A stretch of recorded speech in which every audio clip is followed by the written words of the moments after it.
Hello అండి. Welcome to my channel. ఈరోజు ఎంతో టేస్టీగా ఉండే క్యాప్సికమ్ కర్రీ ఎలా ప్రిపేర్ చేసుకోవాలో చూద్దాం రండి. ముందుగా ఆయిల్ వేసి అందులో పోపు, ఆవాలు, జీలకర్ర అయితే వేసుకోవాలి. తర్వాత సన్నగా తరుక్కున్న ఉల్లిపాయలు అయితే యాడ్ చేసుకోవాలండి. కరివేపాకు, అలాగే పచ్చిమిర్చి కూడా వేసుకొని మనమైతే ఫ్రై చేసుకోవాలి. ఈ క్యాప్సికమ్ కర్రీ అయితే చాలా టేస్ట్గా ఉంటుందండి. విటమిన్ సి కూడా పుష్కలంగా ఉంటుంది ఈ క్యాప్సికంలో. గుండెకు కూడా చాలా మంచిది. అంత మంచి గుణాలు కలిగింది ఈ క్యాప్సికము. చూస్తున్నారు కదా. ఇలా మంచిగా ఉల్లిపాయలు వేపుకున్నాక టమోటాలు కూడా యాడ్ చేసుకోవాలి.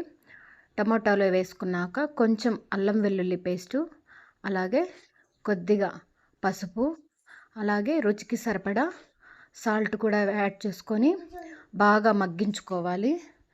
చూస్తున్నారు కదా. ఇవన్నీ వేసుకుని అయితే ఒక 2 మినిట్స్ పాటు బాగా గుజ్జుగా అయ్యేంత వరకు అయితే మనం ఇలాగైతే కలుపుకోవాలి. కలుపుకున్నాక అందులో తగినంత కారం, అలాగే గరం మసాలా, అలాగే ధనియాల పొడి, ఈ 3 వేసుకొని మనం మంచిగా ఒక 1 మినిట్ పాటు కలుపుకోవాలండి. ఈ కర్రీ అయితే టేస్ట్ చాలా బాగుంటుంది. ముందుగా మనమైతే క్యాప్సికమ్ సన్నగా తరుక్కొని అయితే ఉడకబెట్టి పెట్టుకోవాలి.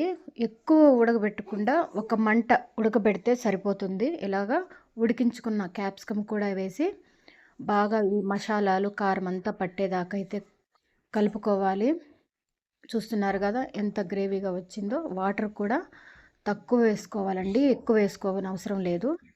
Okay friends.